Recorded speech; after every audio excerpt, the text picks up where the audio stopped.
네, 안녕하십니까. 한국생산기술연구원 로봇연구부문의 연구원으로 있는 김명석입니다.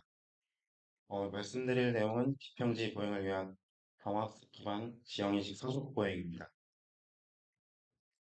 우선 저는 연구실에서 경학습 기반으로 로봇 제어 쪽을 주로 연구를 하고 있는데, 그 연구실 과제 때문에 그 시간에 서적 보행 관련된 이제 연구를 프로젝트를 진행을 하게 돼가지고 서적 보행 쿼드패드 로봇에는 많이 익숙하지가 않은데 그래서 이 강화학습 기반으로 사족보행 로봇을 이제 대화하는 데는 어떤 연구들이 있는지 많이 찾아봤고 그 중에 ETH의 연구에 많이 착안을 해가지고 오늘 말씀드린 내용은 그 ETH의 연구에 대해서 그 어떤 식으로 강화학습을 적용을 해가지고 이제 사족보행 로봇을 제어를 하는지에 대해 그런 거를 이제 알아봤던 이제 내용으로 말씀드리려고 합니다. 그래서 먼저 이제 여기서 말씀드릴 내용은 아이작 시뮬레이터의 기반으로 RDQ라는 강화학습 알고리즘을 활용을 해서 이제 그 사족보행 로봇의 로컬 플래너를 제어기를 만드는 강화학습을 하려고 했고 그리고 이제 시뮬레이터 안에서 계단이나 비평지 지형 같은 그 환경을 학습을 시켜서 그런 환경에 적응시킬 수 있도록 했습니다. 그리고 세 번째가 가장 중요한데 이제 주로 환경과 이제 정의된 보상함수가 이제 학습에 영향을 많이 미치는데 이런 것들이 저는 이제 강학습으로 사족보행 로봇을 이제 학습시키는 데에 대한 좀 노하우가 크다고 생각을 해가지고 이 ETH의 연구에서는 어떤 식으로 이제 해가지고 어, 제어기를 잘 이렇게 학습시켰는지가 많이 좀 궁금해져서 그런 것들을 조금 이제 알아보는 식으로 이제 확인을 했습니다. 우선 제가 RDQ라는 알고리즘을 사용했는데 여기서는 이제 크게 설명하지는 않겠습니다. RDQ라는 알고리즘을 사용한 이유는 이제 요즘에 강학습 분야에서는 데이터를 실시간으로 모으는 게 아니라 모아놓은 데이터를 미리 데이터를 모아놨다가 나중에 사용을 하는 방식의 강학습 기법을 많이 사용을 하고 있거든요. 그래서 거기에 좀 맞을 것 같아서 사용을 했고 오늘 말씀드릴 내용에는 조금 이렇게 많이 관련이 있지 않아서 이건 넘기겠습니다. 강학습에는 먼저 학습을 시키기 전에 이게 MDP라는 이제 프레임워크를 정의를 해야 되는데 MDP는 마르코프 디시전 프로세스 라는 이름으로 여기서 이제 강학습 안에서 로봇의 입력 상태 정보와 그리고 어떤 행동을 할지 그리고 그 행동을 했을 때 그 행동이 좋은지 나쁜지에 대한 보상 이것들을 다 이제 설계자가 정의를 해줘야 됩니다. 이제 틀을 이제 MDP라고 하는데 여기 이제 ETH의 연구에서는 다른 사족 보행 방식의 강학습 방법이 비슷하긴 한데 여기가 이제 이쪽 부분이 이제 제어기가 되겠고요. 오른쪽에 로봇이 직접 그 환경이랑 상호작용을 하면서 입력 정보를 받는데 그걸 상태 정보 또는 스테이트라고 합니다. 이 스테이트는 지면 정보나 이제 지면이 어떻게 생겼는지에 대한 정보 그리고 로봇의 내부 정보, 로봇의 위치나 각도나 속도 그런 것들에 대한 정보를 받고 그리고 그거에 따라서 이제 로봇은 행동을 하게 되는데 이 행동은 여기서는 조인트 타겟 값으로 정해집니다. 이 사족보행 로봇은 조인트가 총 이제 12개가 있고 각 발마다 3개씩의 조인트가 있는데 그 각각 조인트에 대한 조인트 타겟 값이 행동으로 결정되고 그거에 따른 이 행동이 결정이 되면 그 값을 이제 PD 컨트롤러로 전달을 해서 이제 최종적으로 토크를 이제 로봇에 전달하게 되고 그 과정을 이제 순환을 하게 됩니다. 여기서 이제 이 행동에 대한 아까 말씀드렸던 옳고 그름에 대한 그 값을 이제 보상 리워드로 해가지고 이 RT 플러스 1이라는 상단에 있는 값으로 이제 전달해 줍니다. 그래서 강화학습의 목표는 매 순간마다 그 상태를 한번 받고 한 스텝마다 그 상태에서 행동을 하고 매 순간마다 보상을 받게 되는데 이 보상의 총합을 최대화하는 게 이 강화학습의 목표가 됩니다.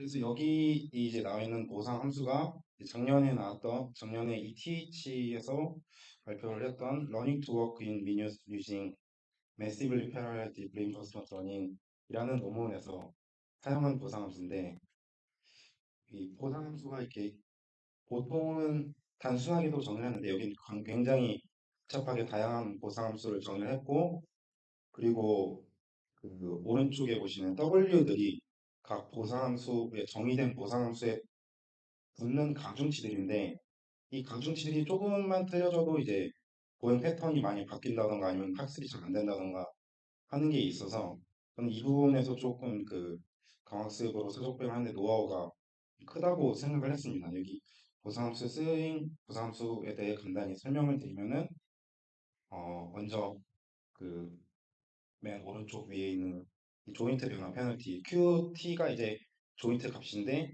그 변화를 적게 해라라는 페널티가 있고 그리고 로봇이 보행을 할 때 최대한 로봇을 흔들리지 않게 보행을 하라는 이제 베이스 각도 변화 페널티가 있고 그리고 또 보행할 때 토크를 최대한 많이 쓰지 말라는 토크 페널티 그리고 비슷하게 조인트 가속도 페널티가 있고요. 그리고 그 보행을 하다가 충돌을 하면 또 가점을 주는 그 감점을 주는 이 충돌 관련된 페널티가 있고 그리고 이제 이전에 했던 행동이랑 다음에 이번에 내가 하는 행동이랑 너무 다르면은 또 발이 많이 흔들리거나 그럴 수 있기 때문에 행동 일관성 유지 페널티가 있고요. 그리고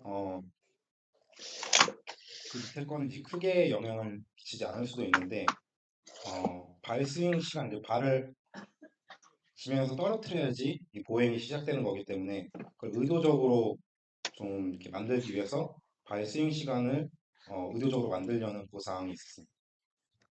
그 밑에는 제가 여기 그 방법에서 제가 임의로 정의한 보상값인데 특정 목표가 주어지면은 그 목표가 가까워질수록 긍정적인 보상을 받도록 정의를 했습니다.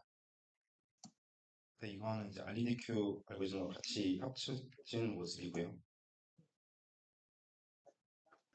그 비평지 모형을 왼쪽에 보이시는 게 이제 맞는 것 같아요. 비평지 지형에 대한 정보를 받는 모습이고 오른쪽이 이제 아래 계단에 거 대한 저번에 보내주신 정보를 받는 그거랑 비슷하네요. 모습입니다.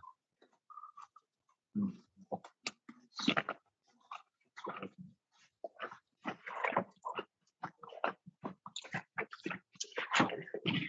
이제 그 최종적으로 학습된 모습인데 특정 목표 지점을 전달해주고 이제 그 목표 지점으로 보행을 하도록 이제 학습을 시킨 모습입니다.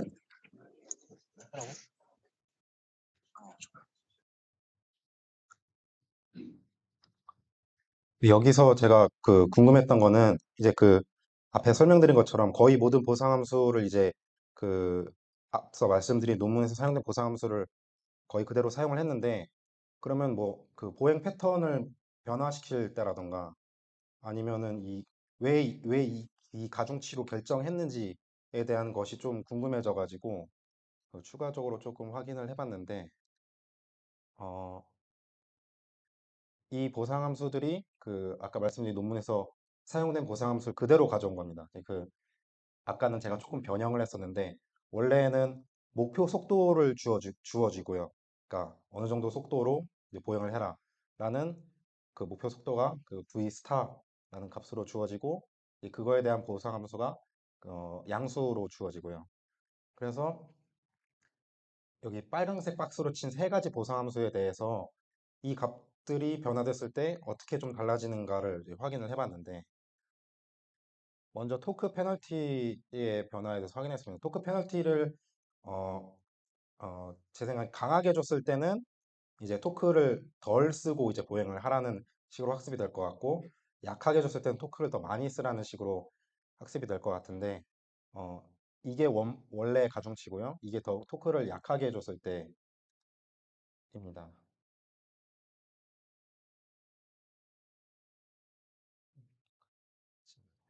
그래서 원래 방식으로는 이제 약간 트롯 보행 비슷하게 이제 보행을 하게 되는데 토크 페널티를 더 약하게 주게 되면은 지금 아까 보행보다는 좀 더 이렇게 누워 있는 모습인데 이때 제가 확인해 봤을 때 토크를 더 많이를 사용하더라고요.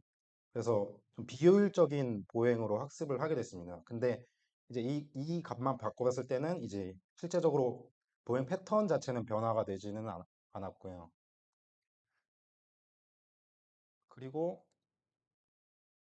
발스윙 시간 보상에 대한 것을 또 변화를 시켜봤습니다. 여기 0.5라는 값이 있는데 제가 이걸 다 상세하게 설명드리진 못했지만은 0.5라는 값이 이 시간이 그 자체가 시간이 돼서 발을 0.5초 그 지면에서 떨어뜨렸을 때 가장 좋은 보상 값을 주어지게 됩니다.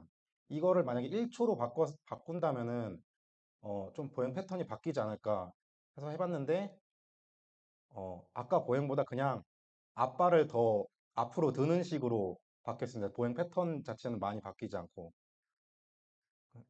제가 의도하지 않은 방향으로 이렇게 바뀌어졌고요. 그리고 목표 속도를 이제 학습시킬 때 주고 이제 그 목표 속도와 지금 현재 그 로봇의 속도가 비슷해지면은 긍정적인 보상을 받게 되는데 이걸 원래 1m per sec였는데 이걸 3m per sec로 이제 바꿔서 학습시켰을 때 약간 어, 갤럽 보행과 이제 비슷한 느낌으로 어, 그 학습이 되게 됐습니다. 그래서 그 보상값 여기 이 보상 함수에서 나오는 값 자체는 0에서 1 0에서 1 사이의 값으로 매 스텝마다 이제 나오거든요. 그리고 트롯 보행으로 학습된 상태에서 이제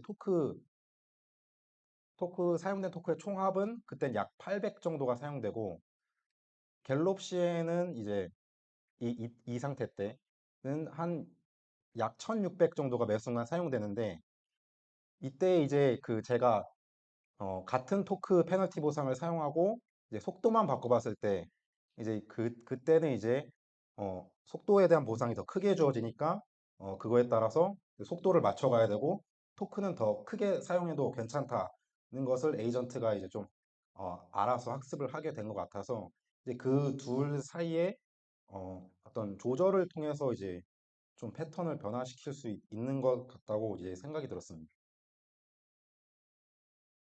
그리고 이제 좀 주어진 환경에 대해서 차이인데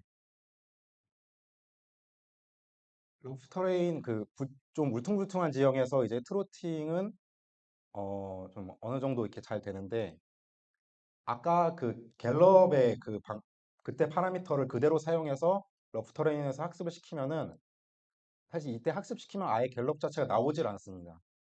지금은 갤럽으로 학습된 에이전트를 그냥 러프터레인에서 보행을 시켜본 거고요.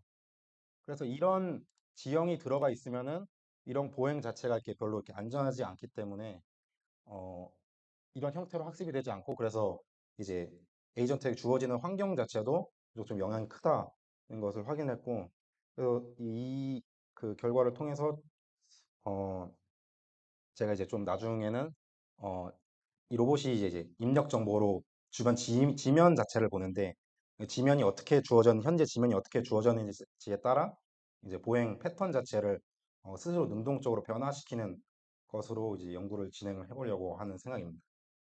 이상으로 발표 마치겠습니다. 감사합니다.